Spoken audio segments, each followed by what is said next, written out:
What's up, fellow gamers? Welcome to my Scourge class guide here for Cyber Knight's Flashpoint. I'm Phreak. I have 650 hours in the game so far, most of which on Chrome difficulty, and I've played with Scourge quite a bit, so hopefully you find my advice trustworthy. Let's talk about the Scourge. It's one of my favorite classes. I think it's very, very strong. Arguably one of the strongest maybe the strongest non-mandatory class in the game, being that Cyber Knight and Hacker are literally required for some mission types. Scourge is if you want them, and I think overall, actually, again, a very, very good class. So primarily, I would say the Scourge is a stealth-focused class. You do not have to play them stealthy. They do have some loud sources of damage. You can run them on battle strikes, and they'll feel pretty good at that. But I would say the primary meat of the class is around getting really, really good stealth progression, especially in the early game. I think if you are looking for the easiest run through the beginning of the game on higher difficulties like Chrome, I think it is a slam dunk that you take Scourge to get an early leg into the game. Let's talk about the overall talents, though, and what you want to do when you want to play a Scourge. So up first, we'll go right to left for the intro talents here is Dissolve. Dissolve is one of the three big reasons why Scourge is a great stealth class. Dissolve is objectively, there's no doubt to it, it is the best corpse talent in any class in the game. It is better than Vanguards, it is better than Agent DXs, it is better than Hackers, it is the best corpse talent. Now you can replicate this with items. You can get B Liquefies. There's several other versions that can cost 0-1. I believe there's a 2 AP version as well. So you can just simply use money to replicate this, but as a talent, it is the best of all the corpse disposal talents. It's just really, really good. So it not only gets rid of the body timer, it gets rid of the corpse itself so that guards and cameras can't stumble across it.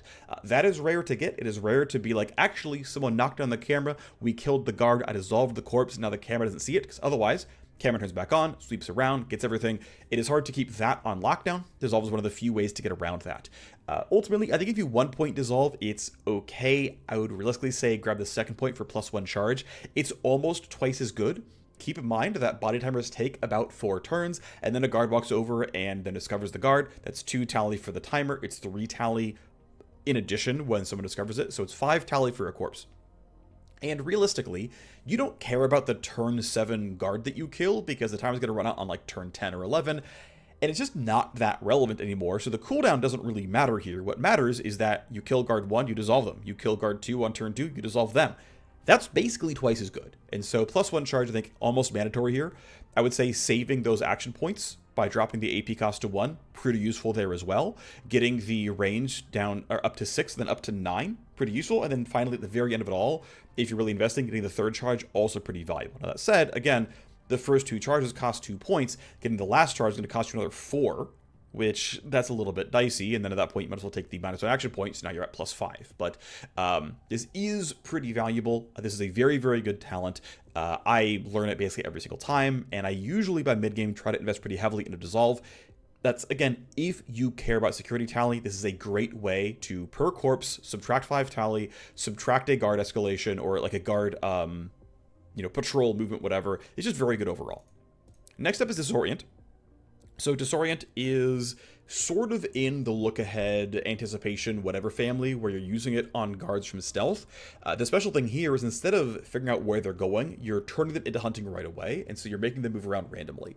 It comes with crit vuln out of the box, which is pretty nice, and it also cancels Overwatch. So ignore this thing, this alerted higher status. This is actually not correct because if they're in Overwatch, they must be alert. So ignore this text. You can use it on anybody.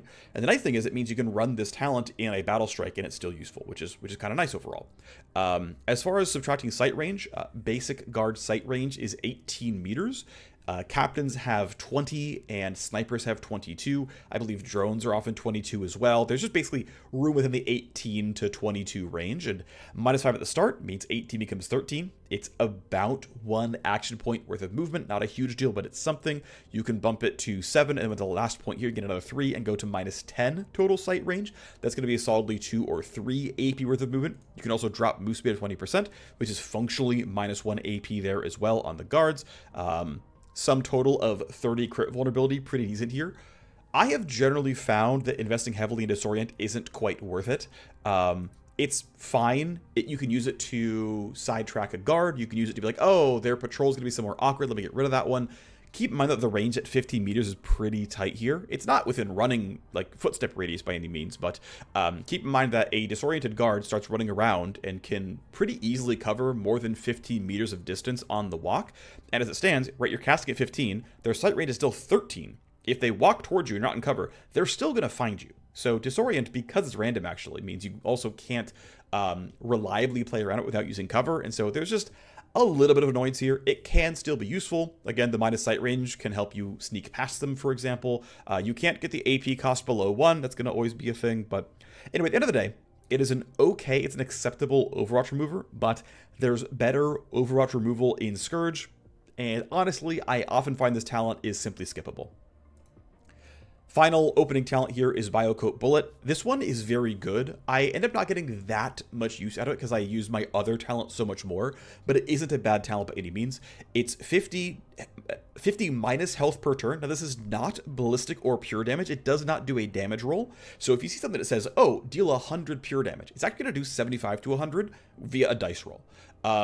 Or a die roll, technically, if we're going to be grammatically accurate. But minus 50 health is simply minus 50 health. So it's really more like it's 60 pure damage, but with no RNG, which is usually in your favor because now you can plan around all the eventualities. You can bump it 1, 2, and 3 times to 125 damage per turn.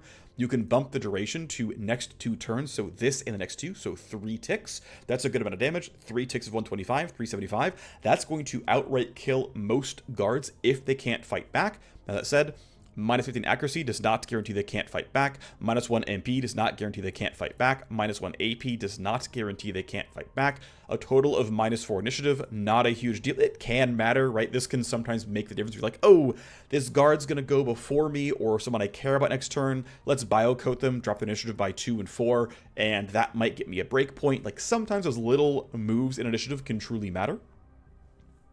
I'm going to actually spend some more time talking about poison because there's 3 poison talents here on Scourge. There's Biocoat Bullet, there's Venom Trap, and there's Tox Cloud. So we're going to spend some time talking about poison here. There are 2 things to note, okay? So 1, again, poison is completely non-random. You will always get the damage on the tin. You can do simple addition, Biocoat plus Venom Trap plus Tox Cloud, and you will know exactly how much health the guard will lose.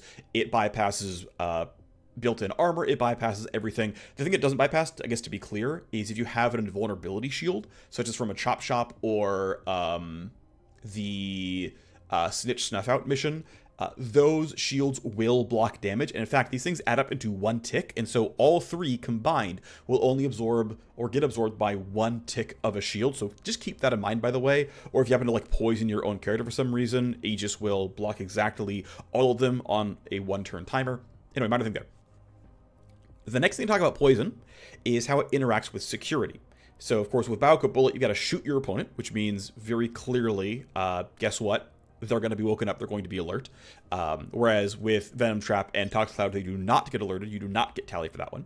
But also, the damage here, the health loss here, is factored in before the end of turn tally and escalation and guard reporting factor at the end of the turn is, which means if you poison a guard here and they're bio-coded and their health is at 49, it does not matter what they see, what they hear, or what they do, they will die before they can talk to security AI. You will see the yellow tally in the top right corner and be like, hey, you have 6 pending tally, but when the turn ends, the guard will die, it'll go down to 1 pending tally, and you'll be fine. So, hey, by the way, Biocoat Bullet, now keep in mind, if you biocoat before the guard's turn, they can still shoot you, they can do all those kind of things, but if the guard has ended their turn, or they missed or whatever, and then at the end of their turn, biocoat will damage them, or Venom Trap will damage them, they will die.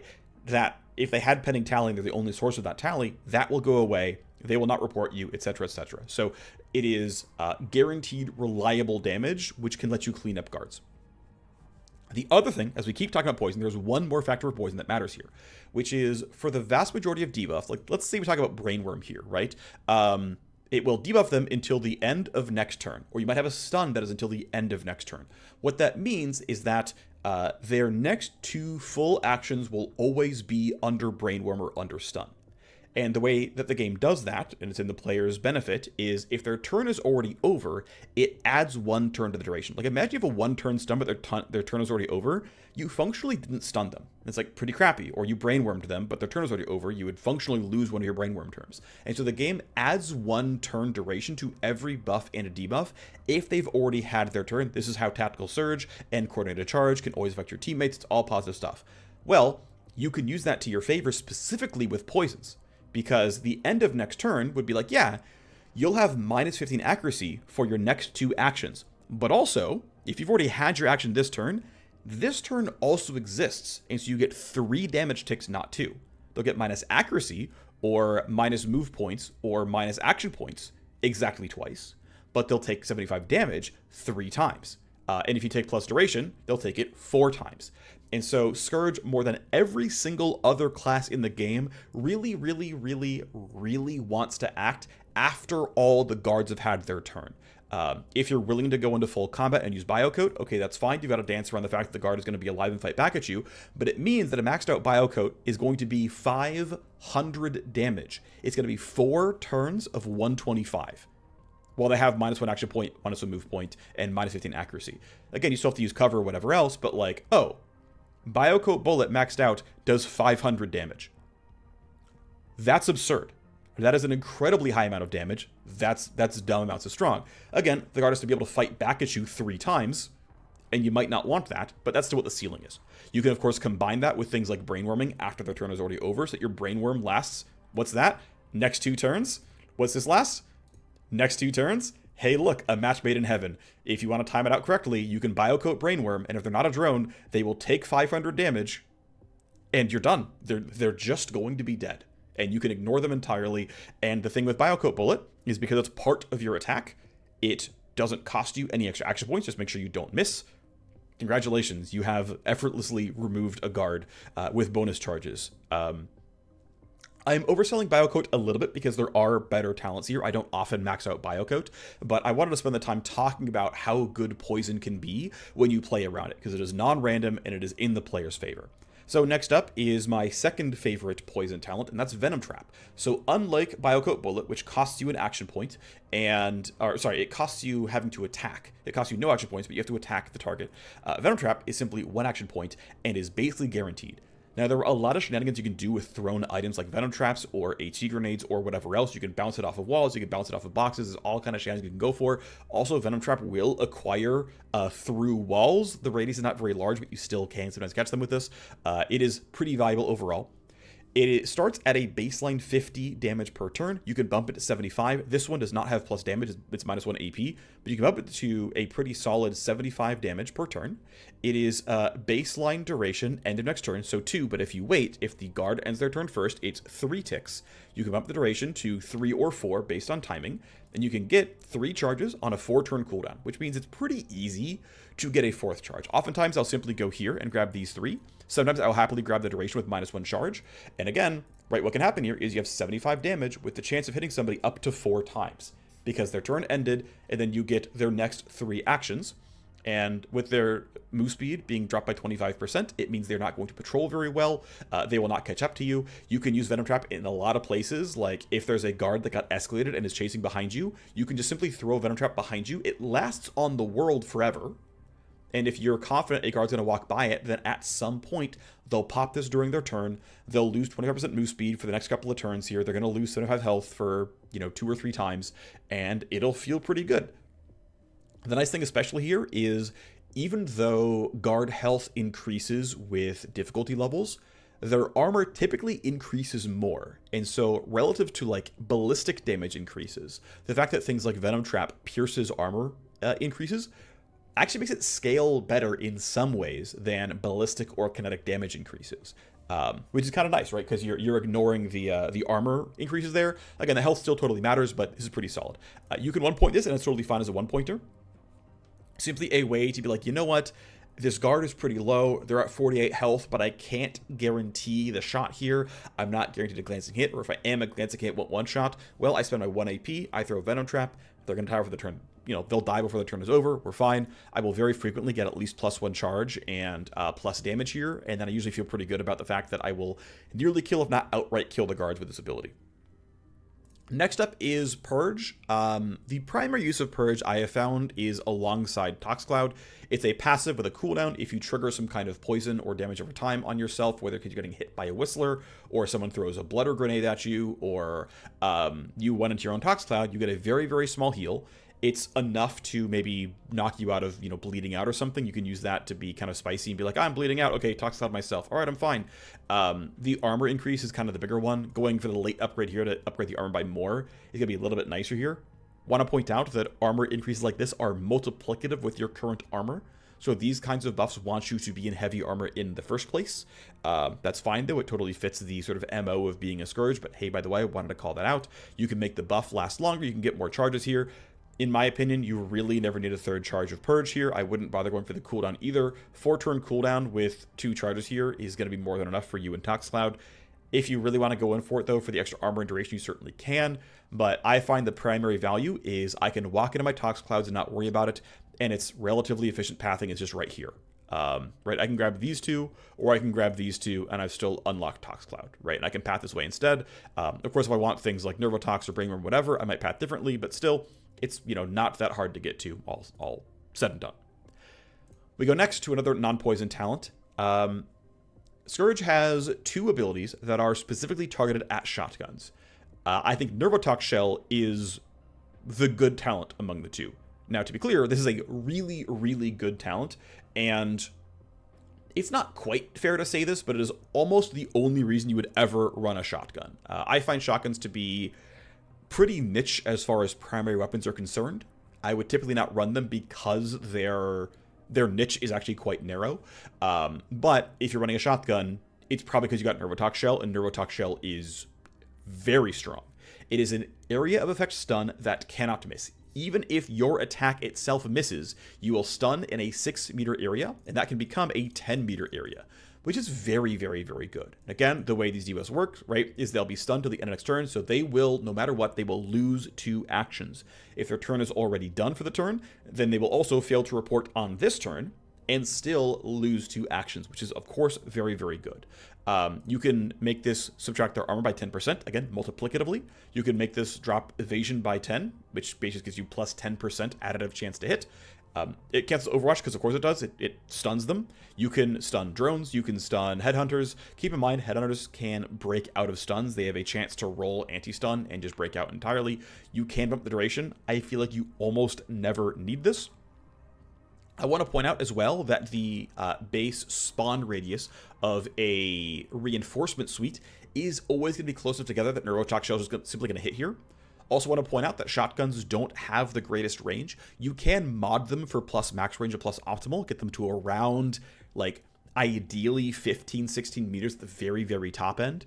I guess it can get a bit more than that, but not by a ton.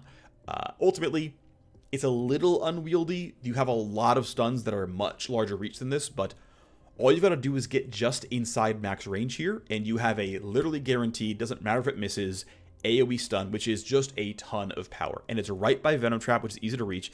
It's right by Brain Worm, which is easy to reach. It's not too far from something like Tox Cloud, that you're probably coming up from here anyway, so you're not, like, doing this pathing, I imagine. That would be weird.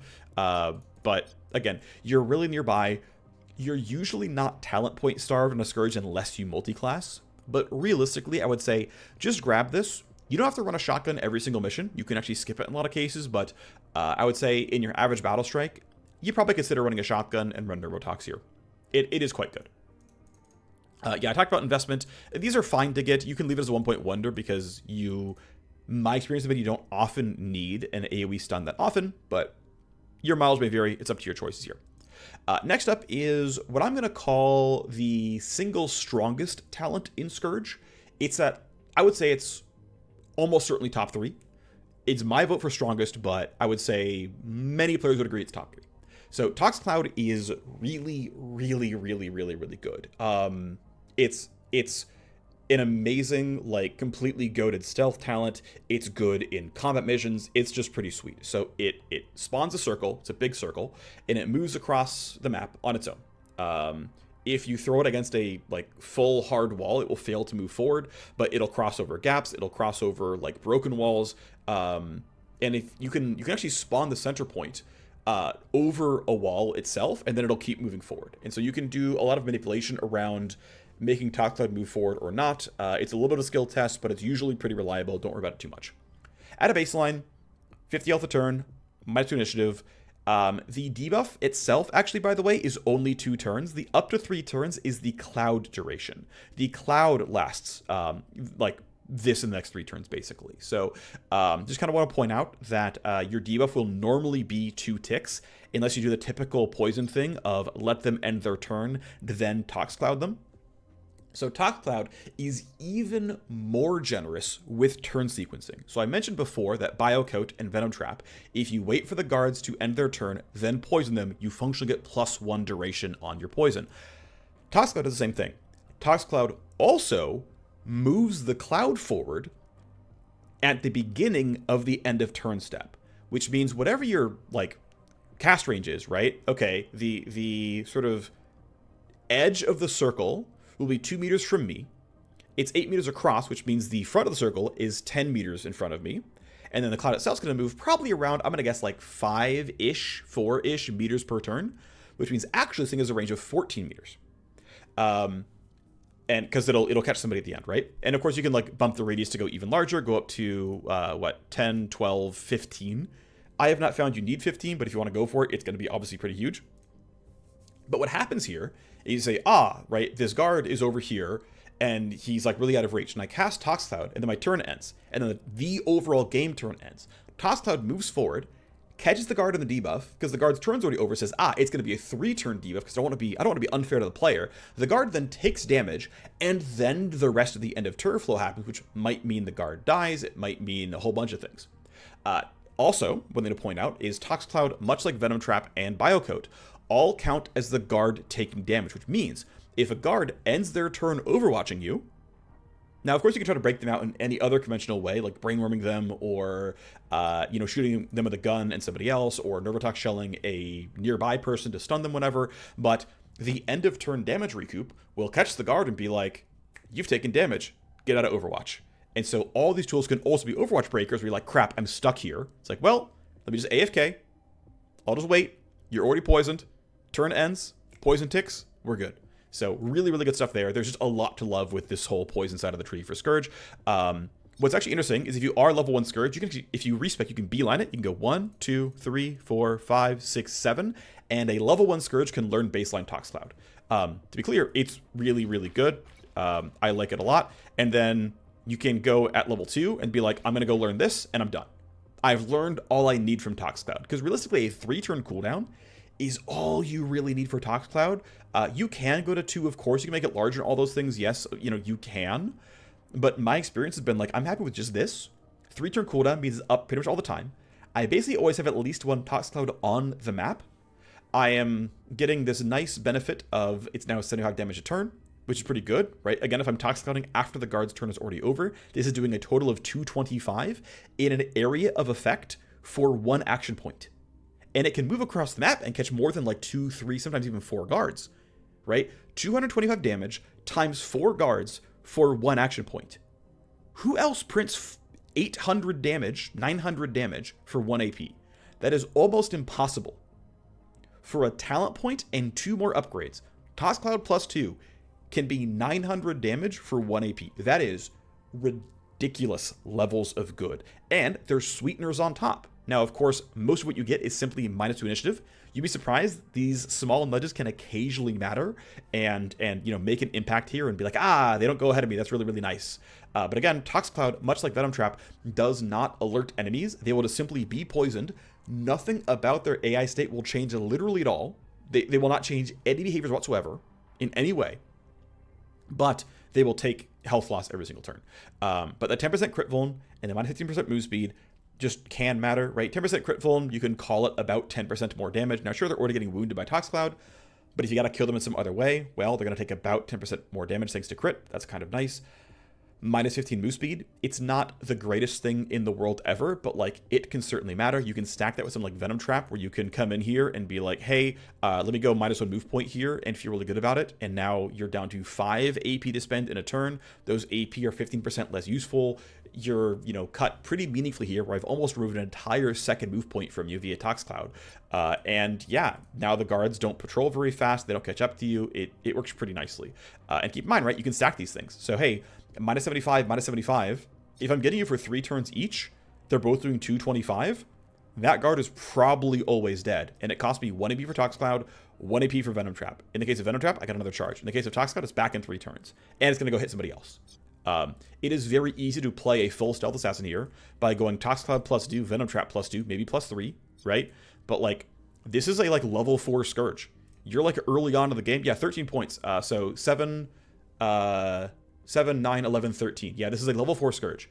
Can have this as your setup here. And of course you can like not learn Disorient and get more in Dissolve, for example. But like, yeah, this will look really good. You're going to get a ton of damage here. And when you're stuck on level 1 guns with bad accuracy and no buffs and no weapon mods and no upgraded gear, well, here you go. And again, it keeps up with guard progression because it pierces armor. All right, let's move forward. Final talent on the left-hand side tree is Morass. This one is a little bit awkward, but it is quite good. So baseline, 10% less armor multiplicatively. If it's a basic guard, is a pretty small, like 6% damage bump. It's not a big deal. If it's a captain, though, taking them from 80 armor to 72 armor is like a 50% damage increase. It's a pretty big deal. And you can bump it to be -20% armor to make it a 100% damage increase. This is really good. You should like this. This is pretty beneficial. You can bump the evasion to -25. You can bump the move speed to -35, which means you can, lock down a fair bit of guards. And again, getting, almost double damage from this, getting 20% more damage from that. This is a pretty big damage bump, right? This can easily amount to deal more than double damage to your target. Now, what's interesting is there's a bit of anti-synergy here between Morass and Neurotox Shell. So Morass cuts armor and cuts evasion. Neurotox does not need them to be low evasion because you are guaranteed to get the stun no matter what. In fact, this will also lower their armor and evasion in and of itself if you wanted these. You don't need them, but they'll, give you a bit of damage. But also, it's a shotgun blast. Shotgun blasts are natively really, really, really good at shredding armor. So reducing their armor is not all that important. What really is kind of the case here, and actually, let me talk more about what Morass does, though, is Morass also will affect teammates who walk into it as well. Now, unlike Tox Cloud, where Tox Cloud moves forward and only lasts about 3 turns, Morass lasts like 4. The debuff, as far as I can tell, itself always lasts about 3 turns. If someone walks into it on their turn, it is going to be a duration of 3. If you cast it on them when their turn is already over, the duration should be 4. Again, typical, debuff rules here. But the thing on the ground itself lasts 4 turns or so. And because it affects your teammates, and they're going to walk through this and get a 3-turn long, even at baseline, a significant damage taken increase and -25% move speed. 3 turns of -25 move speed is a lot of movement loss. You get to -35% move speed, that is a crap ton of movement loss, which means you really, really don't want to run through Morass. Tox Cloud moves, Morass does not. And so you've got to try to find angles where you can always path around it, or you're not going to go any farther there and whatnot. This can be really effective in things like VIP assassination, where you just kind of march up to where the VIP kind of is, throw down Morass and catch them. And I want to point out, you can bump the range on Morass. This is how far out it goes. It is always 6 meters wide, so it's a very long, narrow rectangle, right? At baseline, it's 12 by 16. But you can go up to 24 by 16. You can grab both these, right? We'll just here to like show the numbers, right? We can go here. 24 by 16 is very, very long. This is the base max optimal range of an assault rifle. This is well beyond the default, like theoretically even possible max range of a shotgun. So if you're investing in Morass heavily, either you're running through it yourself or running alongside it yourself to catch the other guards near the end there, or using it to support a different weapon type entirely, which in some cases I'm going to kind of recommend, because the actual buff this thing gives is we just kind of spend the points because why not? This is a really, really strong debuff. 20% less armor, 25 evasion is a lot of buffs here. Another possible use case, because you have 2 charges now at this point, 5 through Chrono Course quite long, is because it lasts basically forever, If you're playing any sort of long or open map or some kind of battle strike or siege where you're going to be flanked a lot, you can throw it down. Guards will generally ignore things like this. They will not tend to dodge damaging areas. They will play around Overwatch a little bit, but they will not dodge things like Morass or Toxic Cloud or Venom Trap. You can throw it down on a flank, and the guards will run through it, be debuffed for a good long amount of time, and either the move speed gives you time to create some distance and either run away and ignore that side of the map, or other things, but it is a little bit awkward to throw Morass forward because you have to path around it somehow, or like lose a full turn worth of movement over the course of time. So though the combat power here is quite high, it also cancels Overwatch, by the way, which is pretty good. And at 24 meters, that's a pretty good range for canceling Overwatch. Just again, there is some awkwardness there.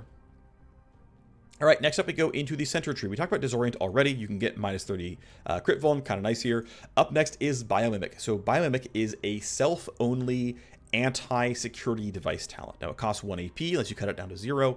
It lasts only this and next turn. Keep in mind you can't do shenanigans here because it's your own turn here, so it's only this plus next, or this plus next two.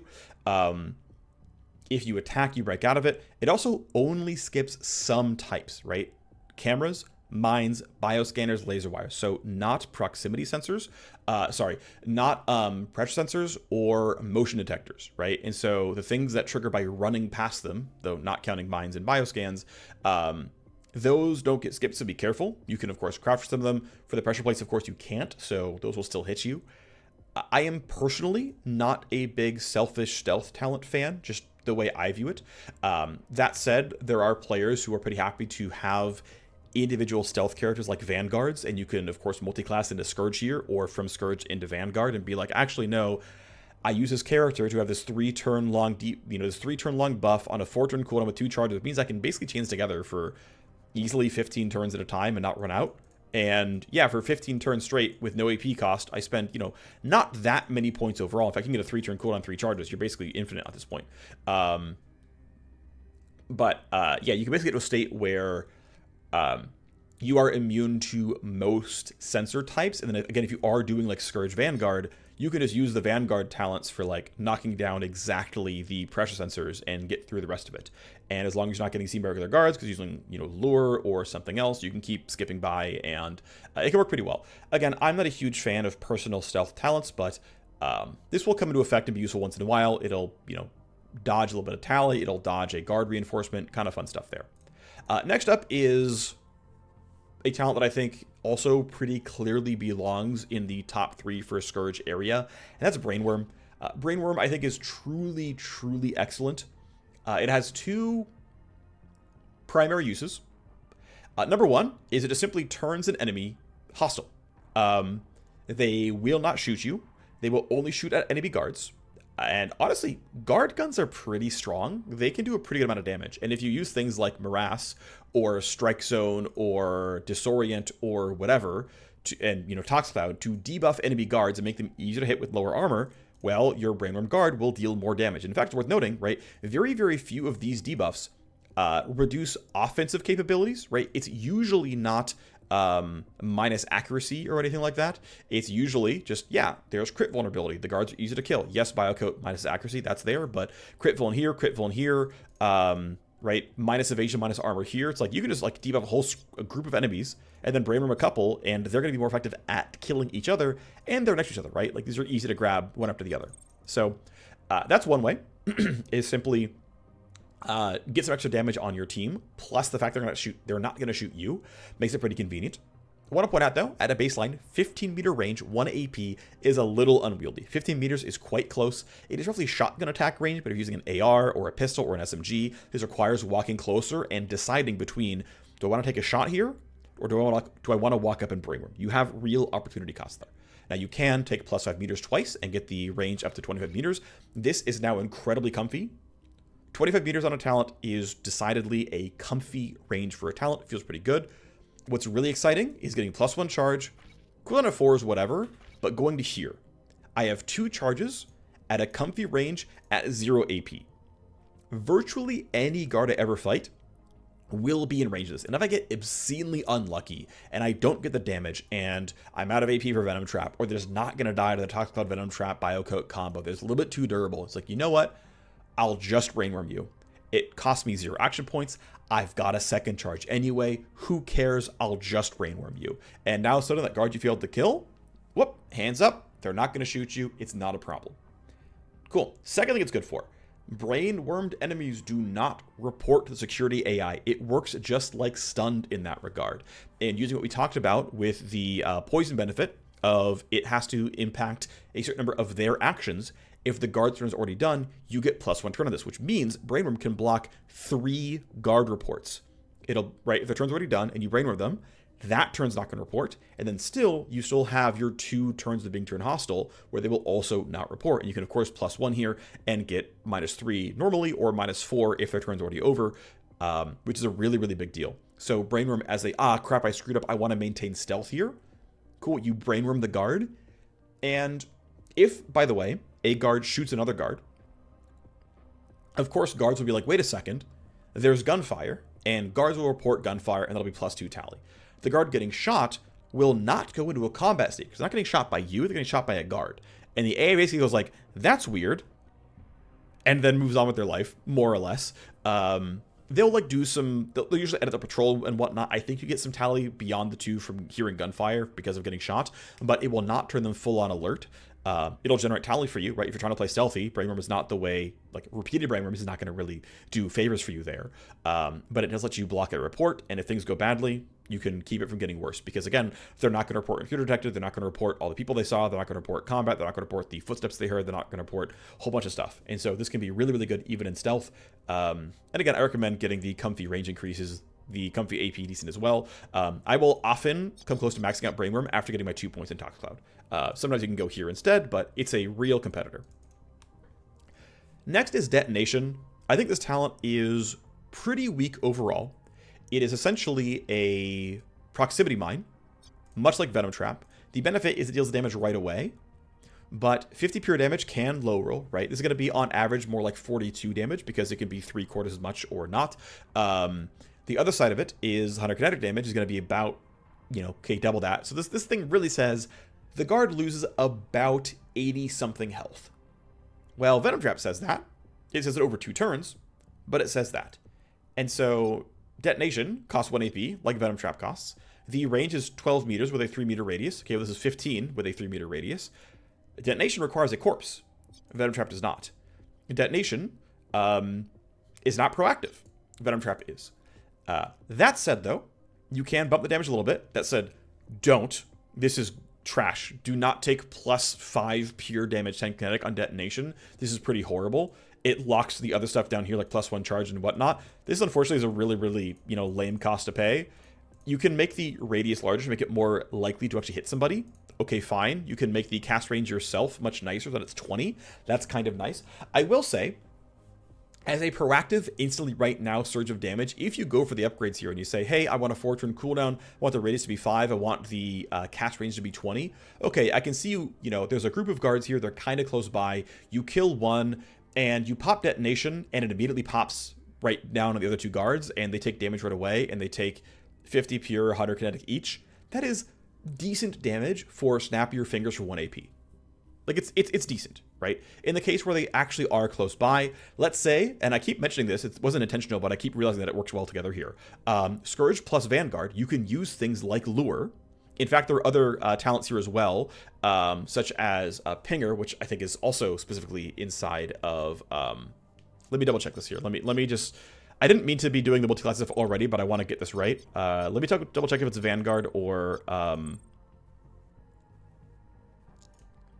Yeah, so fake a security event within 10 meters. That event does not raise tally, but the AI will dispatch somebody to that location. So yeah, if you Vanguard group and you take Pinger, you end up getting a cool spot where you can send people to Detonation. Or if you kill a group, or you have a combat with a group of enemies on a location and you like lure them to one spot or whatever, you can use Detonation and get a big AoE of damage. Now, of course, you can use Tox Cloud much more reliably, and it's arguably more proactive, but if you want to keep stacking AoE damage, you certainly can. I do want to point out that any AoE damage tool like this, once again, does not turn people instantly alert. Detonation, Shuriken Wave, Venom Trap, Tox Cloud, none of these turn guards alert, only Biocoat because you're attacking with a gun. By the way, Biocoat does require you to use a gun on this. Didn't tell you that, but yeah, it's true. You can't use a sword Biocoat bullet, unsurprising.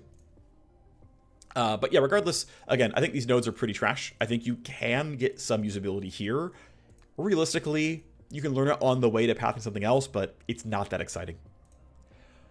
We finally go to the right-hand side tree, and the first thing to talk about here is Arrow Trap Shell. So this is the other cousin to Nervotok Shell. It is a shotgun-only attack. However, it requires hitting to do so. That's already a -1 there, but glancing blows count, so it's like you get actually to 80% or more, which isn't that bad, right? Morass makes it a bit easier, for example, and so it's not terrible. And you can decently add actually to shotguns. Shotguns are baseline relatively accurate, so it's not that bad, but you want something to buff it up, don't get me wrong. Regardless, though, Arrow Trap Shell, if it lands, puts basically a bunch of sort of detonation circles around. They never spawn directly on top of the guard that you shot, and so they're not going to pre-hit the guard himself. But they're going to be there for a while. They're going to do okay-ish damage. This will be, functional around 60 or so health loss, because guards have armor, and you don't always high roll. Again, much like with guns, you can roll 3/4 to 1x the damage. So this is, hey, I'm going to create some zones of about 60-ish health loss. Now that 60-ish health loss also ends their turn. It's kind of an Overwatch. And so in a very combat-focused situation, this is useful. As I mentioned before, guards don't tend to avoid zones like this. And so if you're kind of caught in a fight here and you got to shoot somebody and you hope it's good, okay, well, you throw it on an Arrow Trap Shell and you hope that they walk into one of them and end their turn right away. That's relatively likely. Again, the AI will not play around this from what I have seen. The damage increases, fairly useless. I mean, the damage, again, it's 60, health loss plus 15 is not worth it. I don't care about almost any of these. I would not push through these to get +1 zone. You go +1 zone here, it's okay. This gives you more coverage. You can get +1 charge. Keep in mind that you're going to lose a little bit of reliability. And realistically, if you want to have guards not act against you, just brainworm them for the most part, or simply Nervotok Shell them. Basically, these both just do this job better, and these do this job better on the damage side. So I don't really love this. I've tried learning it and using it, and I'm like, yeah, at the point where I would really bother learning this over the other stuff, I have a good shotgun, and my damage is high enough that I don't really care. It's not nothing, it's not trash, but like, it's just not great, and realistically, I would probably rather multi-class than grab this stuff, because it's just not that useful. Next up is Reknit, which is a pretty solid reactive heal. Range is not great at 6 meters. You can, of course, bump that if you want to 12. Base cooldown of 4 is not terrible by any means. You can drop the cooldown to 2, which is pretty cute. You can get yourself a second charge, which is probably the most important one here. And then if you're already here, you might as well say, let's refund an action point and give 1 AP back to somebody, which means you really can be like, I'm going to Reknit spam myself, and it'll cost me the talent points to get here, but I'm going to keep chain healing myself, and I'm going to, take some injuries and stress, but it's not even AP negative. Let's go. Okay, right, if you want to play Scourge as a walking tank, that is more than reasonable. Scourge is one of the 2 classes most set up to do so, Cyberknight being the other. I would say that Scourge is probably the overall best tank class because, of course, Reknit helps. Again, you have 2 charges, 2 turn cooldown, AP neutral heal. That is, to be clear, very, very good. That is a lot of power here. And realistically, 2 days of injury, not a big deal. 1 tick of stress, also not a big deal. Stress is a relatively tame mechanic you can just kind of deal with. It's not a big deal. And again, injury you can just kind of wait off as well. And so the downsides are not large. If you want to play a tank class, feel free. And you probably do end up investing pretty heavily here because you might as well. Next up is Metabolize. I have not used this talent much myself, but the math seems to line up pretty well that this is solid. The difficulty is you have to go through talents that you might not like. So I think Detonation's not very good. I think Arrow Trap Shell's not very good. I think Reknit only fits some playstyles. My playstyle does not need targeted heals very often. I will carry a couple of meta clouds and be done with it and not spend the talent points here. So the core downside to Metabolize is you might not like the pathing. But other than that, it's actually really, really nice. So most combat drugs usually last about 3 turns. This takes it up to 4. And then with here, you can take it to 5. You can make the AP cost 0. Almost all combat drugs cost 1 AP. Now, keep in mind, though, that in a given mission, you're usually only have 1 charge of combat drugs. And so this node says, get 1 AP back once per mission, and missions are usually about 10 turns long. So this node says 0.1 AP per turn. That's not a very good node. Yeah, it doesn't have to get rounded down. It actually gives you that AP, but like, I guess the one saving grace is it saves you that 1 AP on a turn where you are buffed by a combat drug, so it's a turn that you really care about. But really, this is here on the way to other stuff, because like, hey, I learn Metabolize, cool. If I took a combat drug that gave me, 1 AP per turn, or like 1 AP, or like, 1 MP, 15 move speed, okay, that's going to be worth like maybe 1.5, AP in total. If you kind of prorate it out and kind of average it, okay. Then I take Metabolize, I'm going to print about 1.5 AP functionally once per mission, right? Whatever that last turn is going to be, I print a 1.5 AP. Okay, this node prints about 1 AP once per mission. This node prints again about 1.5 AP once per mission. And that's like, okay, it's decent, but like, I'm not stoked. Like, getting 0.1 or 0.15 action points per turn per node, just not that strong realistically. Like, I would rather invest in my tree than spend 10 points to get a 7th action point on every turn. Because for those 10 points, I can have like Venom Trap +1 and Toxic Cloud +2. I would rather have Toxic Cloud +2, Venom Trap +1 than 7 AP for the entire mission, right? Like, if we're going to prorate this out, I would rather have that. So I got to get something else for this, or I don't care. Well, the extra benefit is the fact that you might have more combat drugs, right? If you actually are going to run combat drugs in 2 slots. In fact, if you go for extra item carry. Now, I want to note, this thing by itself does not cost against your talent limit. It does cost against training points, but I go here, you're going to see, right? I spend the points, I don't learn the talent. I don't have to use the talent here, and I go +3, and it costs this, I don't lose the talent limit. So I can go here and say, hey, look, I'd like my Scourge to carry 2. No, let's call it 3 combat drugs here. And then I go into Metabolize. Okay. Well, now this is saving me, it's giving me 3 turns of +1 MP plus 0.15 move speed. Okay, that's now giving me like 4.5 AP over the course of the mission. Oh, that's actually point efficient. Oh, it's saving me 3 action points over the course of the mission. That's efficient. It's giving me another 4.5. Okay, so if I am going to do things like this, you don't ultra need item carry, but you probably need at least 2 different combat drugs for this to be worth it.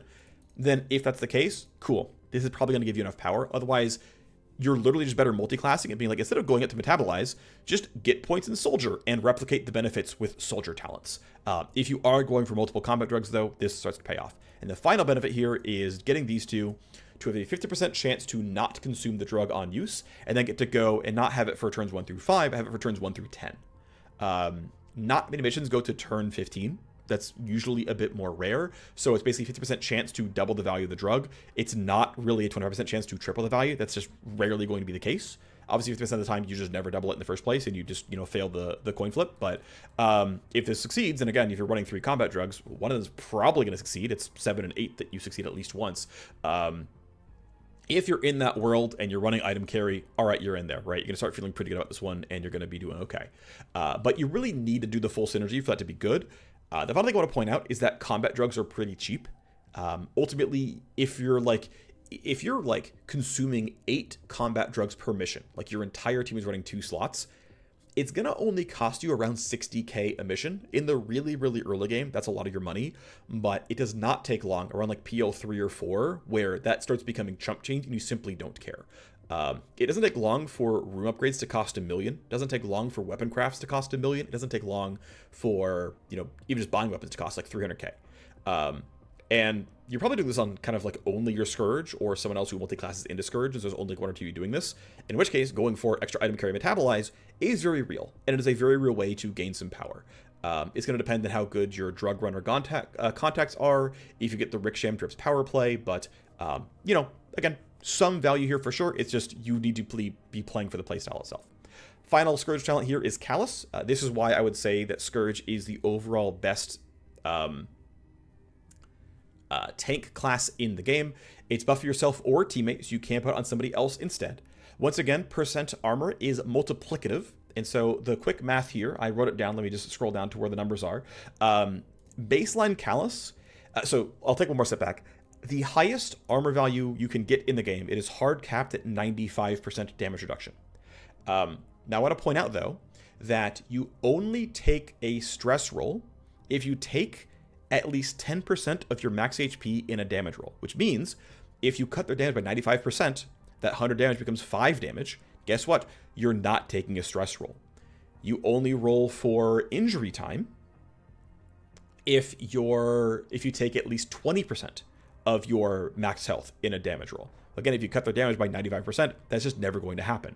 Now, certainly if they're playing melee bat characters, which have pure damage, okay, in that case, they're going to bypass your armor and you're going to take a stress and injury roll. But outside of very, very specific enemy types, basically captains with revolvers or melee enemies who have bats, who are, those tend to be pretty pure damage heavy, getting high armor is going to make you basically immune to all the effects of taking damage.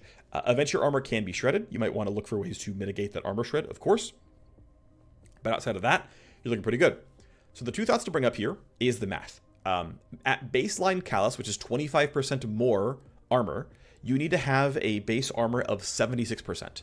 Now keep in mind that by being in Scourge in and of itself, the Chem Hive actually comes with 5% increased armor. So you're really going to be at like 30% increased armor. So your base armor is going to have to be more like 70-ish. But if you're using Callus on somebody else, like a Cyber Knight or something, they need to have 76 armor before Callus plus 0 puts them in this kind of spot where they're feeling good about it. You take the upgrades and you go, okay, well, what if I max this out? 50% increased armor. And of course, yes, the minus move speed certainly matters, but the duration's short, so it's not the end of the world. 50% increased armor. You only need 64 armor on that item itself. The starting armors are at 55. If you have access to level 2 street armors, there is a 60% street armor. And so 60% times 1.5 is 90%. Even with just baseline baby upgraded little, tiny early game light armor. You jump that to 90%, it's 90% damage reduction. You're going to be hard pressed to take a big enough damage roll where you're going to care about that. You're going to care about shred. You have to find ways to patch that. But this will make your characters that you put this on pretty close to invulnerable, right? And so that can be pretty useful there. So that is the long rundown on Scourge talents. Let's talk about other stuff now. Let's talk about multiclassing. So these are the available multiclasses right now, which is, day 11 or so of the game being launched. Agent EX is mutually exclusive. The Nano Hive takes the exact same slot as the Scourge Hive, so you cannot multiclass Agent EX. That is not going to be viable for you.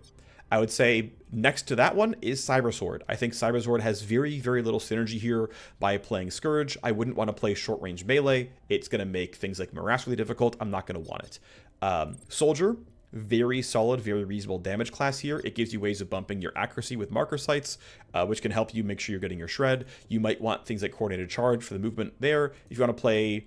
and the other tough thing is if you're going for a shotgun play, some of their talents require using a full auto attack, like here and here. This is a full auto weapon. This one could be anything. This is a burst fire. Now, to be fair, burst fire... burst fire will not work because a burst fire is a full auto weapon in single target. So a lot of the soldier talents will not work very well here. I wouldn't generally recommend this one. Sniper is fine. A lot of this stuff is actually relatively chill. Want to point out that shotguns are not single-shot weapons that will not be effective. They are semi-auto weapons, so not beautiful for going for things like Skull Shot or Rapid Ready or Death Watch, so a lot of your pathing out is not great here. Same for things like Weak Point and Zeroed Sights. These will all kind of fail for you. But the buffs here are fine, but, I mean, whatever. We'll go into Hacker next. I really don't think Hacker's a good multiclass. The primary reason why is hackers really, really want Neural Toner, and Neural Toner's in the same slot as the Scourge Chem Hive, so I think that's not great overall. Now, if you're playing a Scourge, you're like, well, I just want a little bit of Hacker because I really want Faked Vitals or Pack Out something. Okay, fine. The opportunity cost of this implant slot isn't very high for a Scourge, but kind of whatever. Gunslinger's next up. Again, Gunslinger has a lot of handgun-based stuff. I actually don't think Scourges run handguns on average. He's actually pretty weak overall, so not a huge fan of Gunslinger here. And so it kind of leaves me down to Vanguard, which to me is actually the best Scourge multiclass. I think you can definitely solo cast a Scourge here, but Vanguard's some cool stuff. So the primary stuff is you can lure people into Toxcloud. In fact, I really like running Vanguards and Scourges in the same team, where I get big Toxcloud, and I take a lot of points in lure, and I can drag a bunch of guards together into one spot and have them all choke on the same Toxcloud.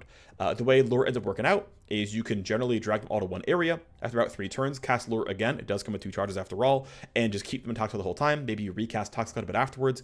You just end up getting a lot of damage here. Actually works just really well overall. It's kind of nice. Mentioned the pinger synergy here as well, where you can pinger to bring someone over to a corpse or into a Toxcloud or something else like that. So kind of solid stuff here as well. It also gives you really, really easy access to other versions of stealth talents, where at a certain point you're like, I don't need more on Brainworm. I don't really want to go into the tank talents here. I want to play a stealthy character overall. Bam, you grab Jam Kit here and you're happy. Now I want to point out though, that Vanguard, specifically Chameleon Sheath, they specifically preclude the use of heavy armor. So going for Vanguard and going for a heavy armor like Kyle's Renit build, if you're going to wear heavy armor, you cannot class into Vanguard. By being in Vanguard, you have to unequip heavy armor, which means you got to go into light or stealth armor. That's going to make that a little bit more awkward and, you know, a little bit more annoying to deal with, but certainly, again, if you play the much more stealth-focused version, it's going to be reasonable there overall.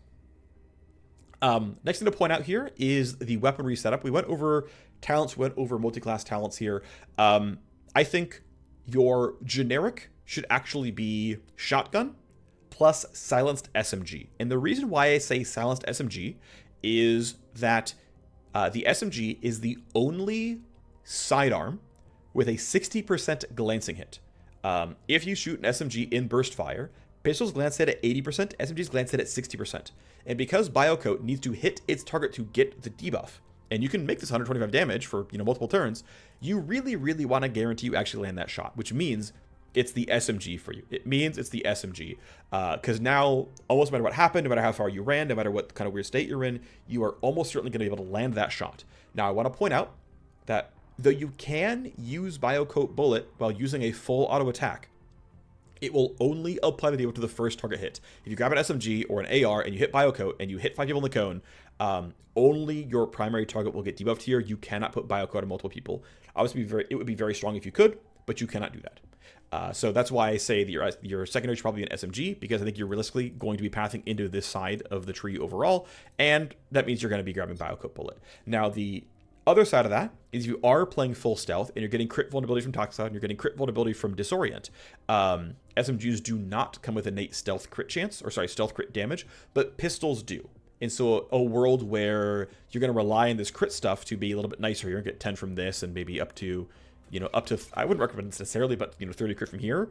Okay, well now you can get your stealth pistol shot, and simply dealing them with Toxic Cloud or things like this will not break stealth crits, but that can just sometimes be a little bit scary for you. Still, though, it is definitely an option. You don't have to go shotgun. As I mentioned, you can totally choose to skip Nervotox Shell, and instead of going through here to Brainworm, you can go, right, like instead of pathing up here and taking these two nodes, you can go and, right, once I'm here grabbing Toxic Cloud, you can go to the top for Morass, and then you can go down for Brainworm, and that's going to be reasonable. You can skip Nervotox. Obviously, it's like right in the middle here. But again, you could always grab it at some point and be like, you know what? This mission calls for a shotgun. It's a Battle Strike. I want to make sure I'm powerful. Totally fine there. Obviously, in a Battle Strike, you would take the silencer off your SMG for Biocoat. Normal stuff on that one. Yeah, last thing to bring up then are the actual Scourges available in the game. So right now, there are 3. August is the starting Scourge here. He is ex-undercover cop. He comes with door kicker for bonus close quarters weapon accuracy. Minus long range, not a big deal. You would generally not be running a sniper on him anyway. Evasion is decent. -1 move speed detection or move detection is decent here. Overall, again, comes with some decent armor thanks to this. It leans very lightly towards being heavy armor Scourge. Just, again, multiplicatively a bit more because you have, again, 5% from your Chem Hive, 2% from the background here. It's kind of nice. It's decent, but again, you don't really need to, but it's there if you want to play it. He's going to be one of the better ones for playing a tank build. There is a story mission called 11th Hour that allows you to recruit a Scourge. You can see his stuff right here. This one is randomly rolled among 3 options. I forget all 3. Doesn't really matter too much overall. Has a decent enough stat spread. Comes with even more armor and the same minus move detection. So I would argue he, outside of accuracy being lower, is a tankier and potentially stronger Scourge through that lens. Because he, again, replicates some of the cool stuff there around being quiet and whatnot. But again, the power level differences here are realistically pretty small. It's a bit of evasion instead of a bit of armor. And again, some close quarters accuracy is decent.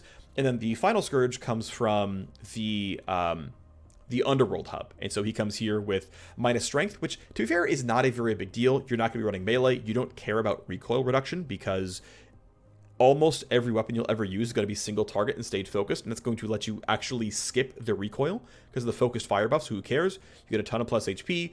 You might care about your wound and stress res, but you get even more built-in armor. You, in fact, get extra height gains, kind of cute here. You get some initiative, which is fun. You get some XP, which is kind of fun. He actually has this another one that is randomly rolled, where you might get the range accuracy, might get something else here. A couple options here. I think precise is kind of nice for the accuracy, of course, overall. But keep in mind, though, that as far as I'm concerned, the primary way you're using your Scourge is actually for their basic abilities, for throwing down Toxic Clouds and Venom Traps and Brainworms and whatnot, and then just like giving them an AR, maybe you multiclass in a soldier, maybe you don't, who cares, but like they're mostly going to use their abilities and then like shoot a silenced pistol or silenced SMG to help bring people down, but they're going to be using their AP, throwing down traps a lot of the time, throwing down toxic clouds a lot of the time. And so I don't think it's a very big deal which one you pick here. Finally, bring up is August's opening contacts, not terribly important. You don't really get any special and cool services here. The one thing I will bring up, though, is that August is, I think, the only starting character in that slot who is not raised on the streets. That is a specific tag that actually gives access to a couple of early game recruits or early game story missions that can also offer recruits. So specifically, if your opening crew has like August as well as I'm blanking on the other name here, the not Dade hacker, you can be in a state where you actually don't get those early recruits available because you don't have any of your mercs who came from a street upbringing. That can sometimes be relevant for some of your early game stuff there. Not very big deal. Ultimately, I think Scourge in this slot is the strongest early game character. The talents are so good at carrying the early game that I really, really like them. At the end of the day, though, once you're kind of solidly into the game, doesn't really matter which one you pick. You're going to be fine no matter what. So that's going to do it for the guide. Thanks for watching. See you next time. Bye-bye.